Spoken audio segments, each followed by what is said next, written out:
My name is Chris, and thrift stores became my sanctuary. Not because I loved vintage fashion or was passionate about sustainable shopping, though I'd later learn to appreciate both. No, I loved thrift stores because they were anonymous, chaotic. Places where a 28-year-old man could browse the women's section without too many questions, where you could blend into the eclectic crowd of college students, bargain hunters, and fashion enthusiasts all searching through the racks. I'd been cross-dressing in private for 5 years, ever since that night in my college dorm when my roommate was away and I'd tried on his girlfriend's dress as a joke. Except it wasn't a joke. The moment I saw myself in that dress, something clicked into place. A piece of myself I hadn't known was missing suddenly found its home. Over the years, I'd accumulated a collection of women's clothes, all purchased from various thrift stores across the city.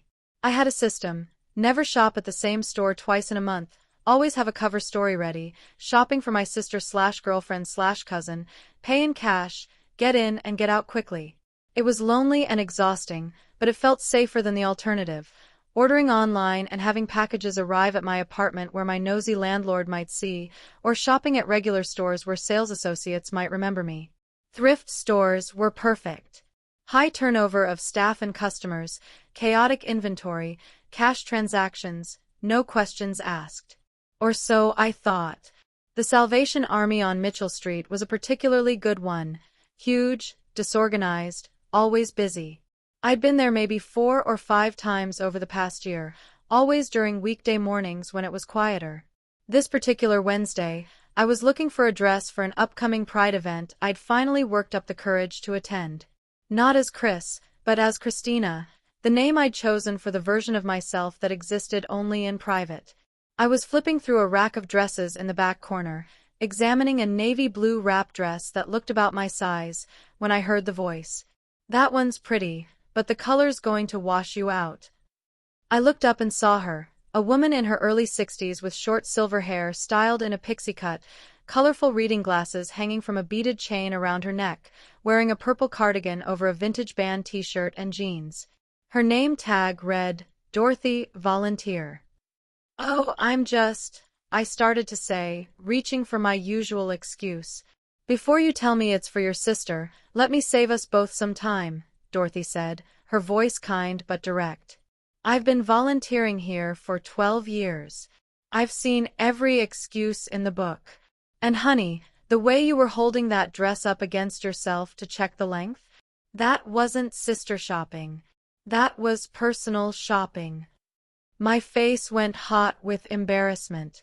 I froze, the dress still in my hands, my mind racing for an exit strategy. But Dorothy just smiled gently and said, "You're about a size 12, right? Maybe a 14 in some brands?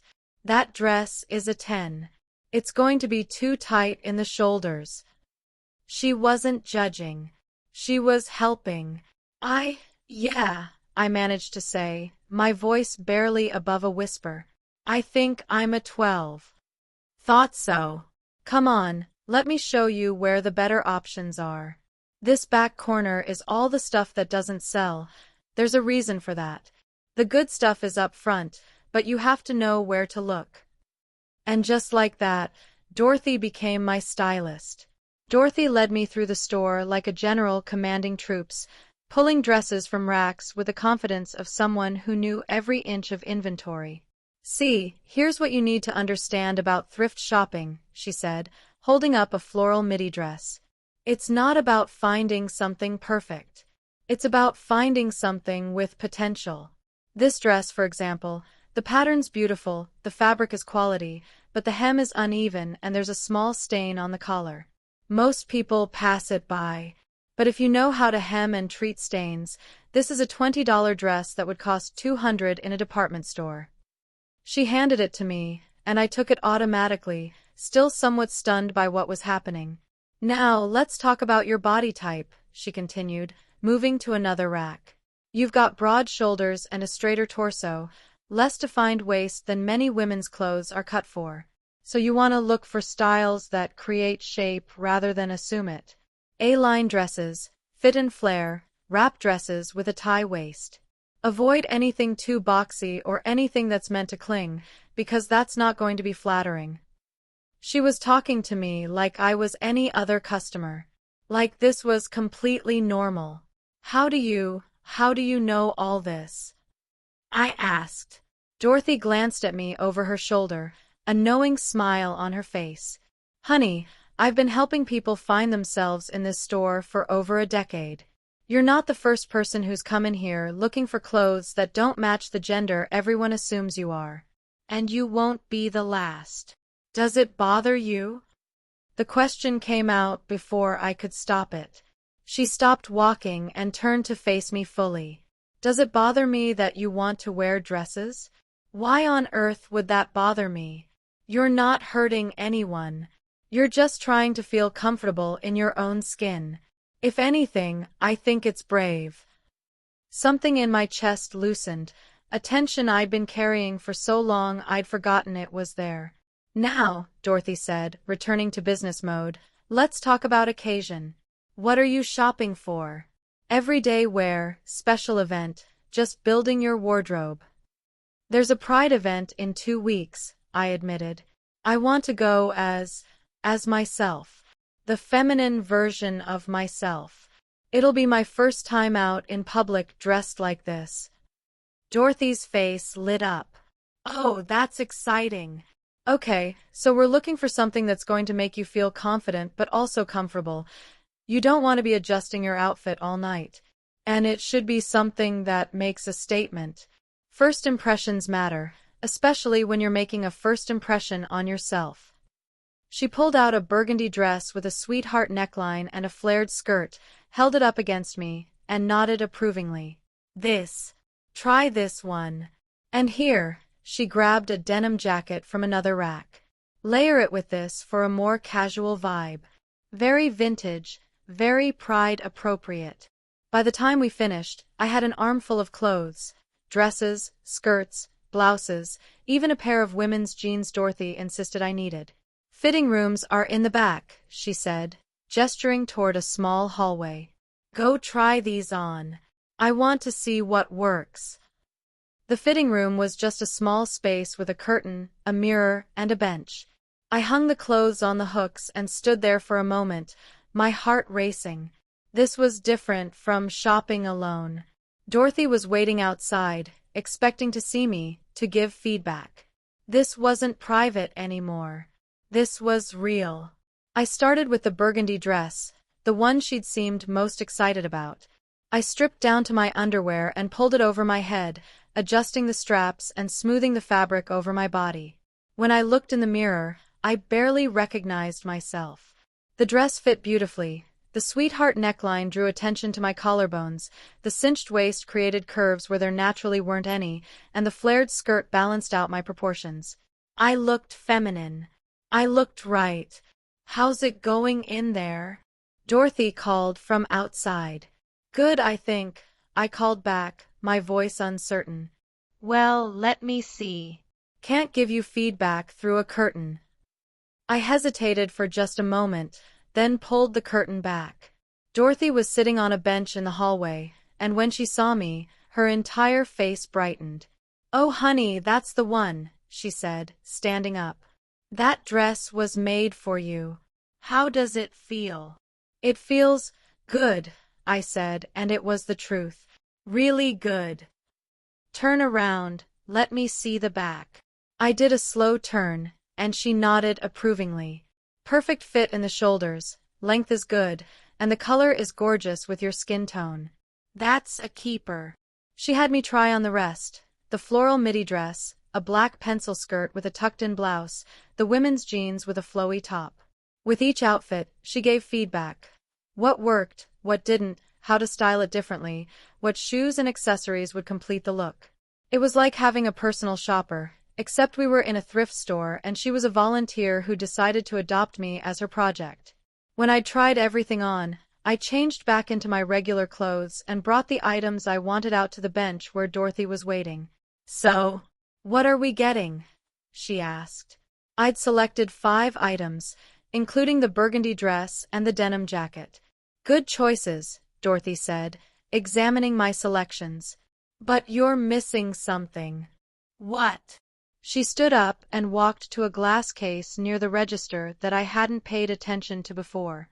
Inside were accessories, jewelry, scarves, handbags. She spoke with the cashier, who unlocked the case, and Dorothy pulled out a vintage necklace with a burgundy stone pendant. "This," she said, holding it up, "will be perfect with that dress. And it's only $8. Dorothy, you don't have to. I'm not buying it for you, I'm just recommending it. But trust me on this, the right accessories elevate everything." At the register, Dorothy rang up my items herself. She'd apparently volunteered as a cashier too.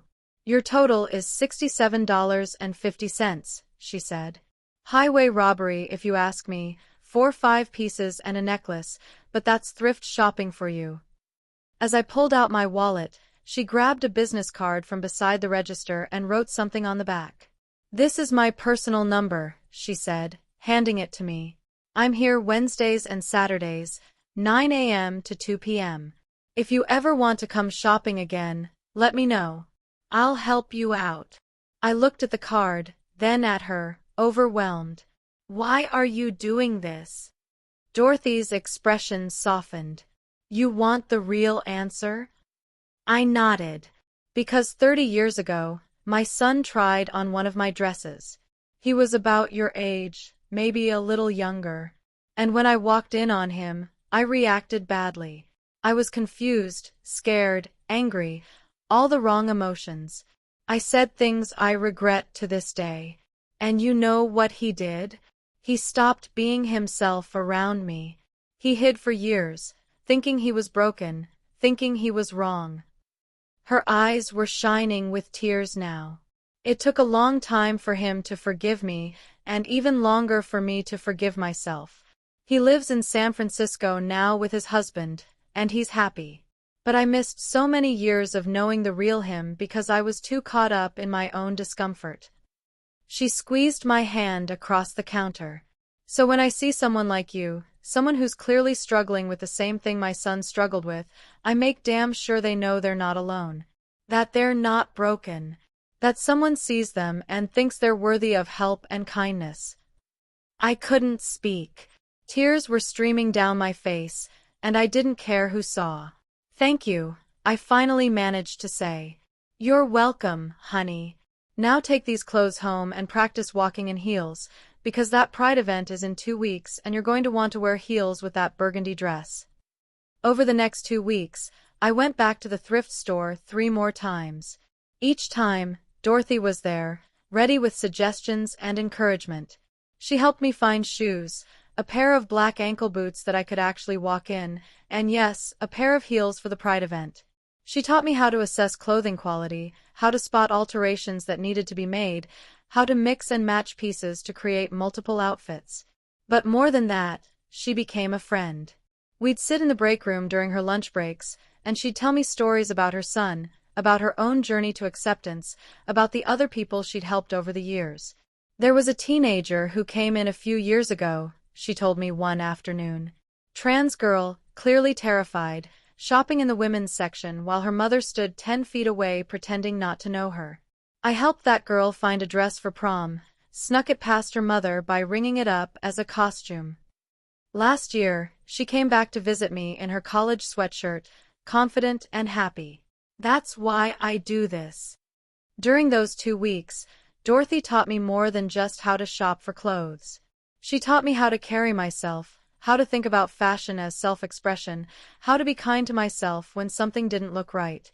She even helped me with makeup one Saturday, bringing in her own cosmetics to show me basic techniques in the store's bathroom mirror. "Foundation is about evening out, not covering up," she explained as she demonstrated. "And blush should look like you naturally flush, not like you got slapped. Subtle is always better than overdone."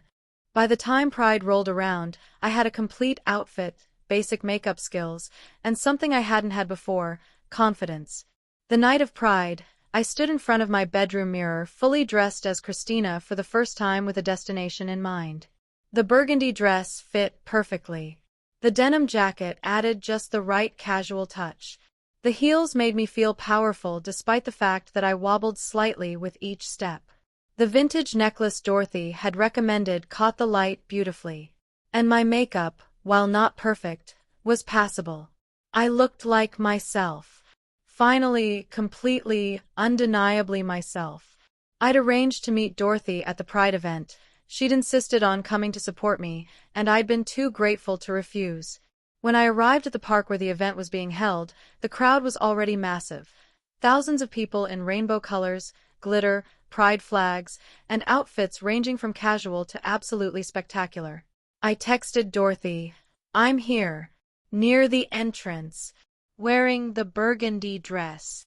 A few minutes later, I saw her making her way through the crowd, waving enthusiastically. When she reached me, she looked me up and down and beamed. "Christina, you look absolutely stunning," she said, and it was the first time anyone had called me by that name out loud. I started crying immediately, and she pulled me into a hug. "None of that now," she said gently. "You're going to mess up your mascara, and we spent 20 minutes on that." I laughed through the tears and wiped my eyes carefully. "How do you feel?" she asked. "Terrified," I admitted, "but also free." "Good. That's exactly how you should feel. Come on, let's go enjoy your first Pride." We spent the next 4 hours at Pride together, Dorothy and Christina, an unlikely pair navigating the crowds. People complimented my dress. Someone asked to take a photo with me because they loved my outfit. A drag queen told me my makeup was giving vintage glamour, honey, and I nearly fainted from the compliment. And through it all, Dorothy was there, hyping me up, introducing me to people as Christina without hesitation, making sure I felt safe and celebrated. At one point, we sat on a bench eating overpriced festival food, watching a performance on the main stage. "Thank you," I said to Dorothy, "for everything. I don't think I could have done this without you." "Sure you could have," she said, taking a bite of her funnel cake. "Maybe not today, maybe not this year, but eventually. You would have found your way. But you made it so much easier. That's what I'm here for." She smiled at me. "You know what the best part of all this is?" "What?" "Watching you become yourself. That's the magic, Chris, or Christina, when you're dressed like this. The magic isn't in the clothes or the makeup. It's in the freedom to be who you actually are. And watching someone discover that freedom, that never gets old." As the sun began to set and the Pride event started winding down, Dorothy and I walked back toward the parking lot together. "Same time next Wednesday at the thrift store?" she asked. "Absolutely," I said. "I think I need a new skirt." "Oh, I know you do. I saw a gorgeous pleated one come in yesterday that's going to look amazing on you." We hugged goodbye, and as I drove home, still dressed as Christina, still wearing the burgundy dress and heels, I realized something profound. I wasn't hiding anymore. 6 months after that first Pride, I was back at the thrift store on a Wednesday morning. But this time, I wasn't shopping for myself. I was volunteering. Dorothy had suggested it a few months earlier. "You know what you should do? Volunteer here. Help other people the way I helped you." So I'd applied, gotten accepted, and now spent Wednesday mornings working alongside Dorothy, organizing racks, ringing up purchases, and keeping an eye out for people who looked like they needed help. That morning, I noticed a young person, maybe 22 or 23, browsing the women's section with the same nervous energy I'd had 6 months ago. Glancing around, picking up items and putting them back quickly, clearly uncomfortable. I walked over casually, straightening a nearby rack, and said gently, "That blazer you were looking at would look great on you. Want me to help you find your size?" They looked at me, surprised and uncertain. I don't know my size." "That's okay," I said with a smile. "We'll figure it out together. By the way, I'm Chris. What's your name?" "Sam," they said quietly. "Nice to meet you, Sam. Come on, let me show you where the good stuff is." As I led them through the store, pointing out options and explaining sizing, I caught Dorothy's eye across the room. She was watching with a proud smile, and she gave me a small nod of approval. I'd become what she'd been for me, a guide, a friend, a safe person in a chaotic world. And in that moment, I understood why Dorothy did what she did. Because there's nothing more powerful than helping someone find themselves. And there's nothing more healing than paying forward the kindness you once received. My name is Chris, sometimes Christina, and a thrift store lady became my stylist. But more than that, she became my mentor, my friend, and the person who taught me that the bravest thing you can do is be yourself.